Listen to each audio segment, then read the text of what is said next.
Tsaka speaking of insecurities din, kasi parang, syempre ngayon, lately, di ba, yung mga teen stars very, yung alam mo yung conscious sila talaga sa looks nila, and then parang mabash lang sila na masabihan na hindi sila maganda in this one. Parang nalilet down sila. So parang kayo ba during the 90s, naka-experience ba kayo ng mga ganun ha? Wala namang ganyan nung 90s, di ba?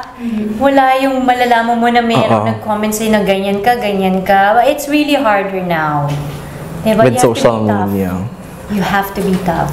Well, speaking of last year, di ba kayo din, nagkaroon ng ganyan? Yeah. So parang how did you deal with that? Yung bashing, hinamon nyo yung I ano? enjoyed it actually because I gained 60,000 followers. Yeah. It was a blessing in the sky.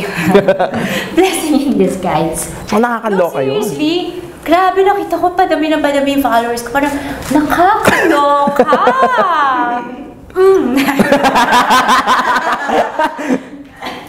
Kamusta na kaya yun, ano? Hindi ako na upset sa nangyari na yun.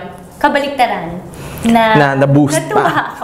Kasi ang dami naging followers. Thank you. So, pero parang ano po yung ma-advise din sa mga teen stars na nalilet down kapag nababash sila, gano'n? Alam mo, be strong. It's a normal reaction na ma-upset ka. Kasi ako na-upset din ako pag negative yung may comment na negative. But it will only last for a few minutes. After that, move on na. Move on. And you know, the best thing to do is to block that person. Yes. Don't even reply. Pero minsan kasi may gusto mong mag-reply.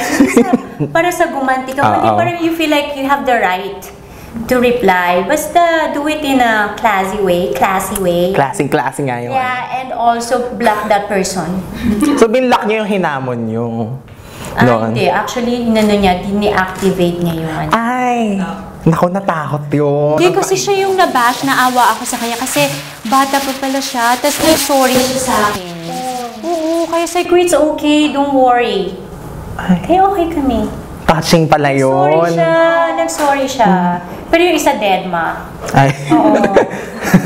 At least, di ba, may nagsasorry pa rin. Nakakatawa kasi nung nangyari yun, kaka-zumba ko pa lang, so good mood ka pag zumba, di ba? Tapos nabasa ko yun, sabi ko, ha? Nakakatawa to, grabe. Kaya nung sinagot ko siya talaga, hindi yung sinagot na pikon ako, hindi.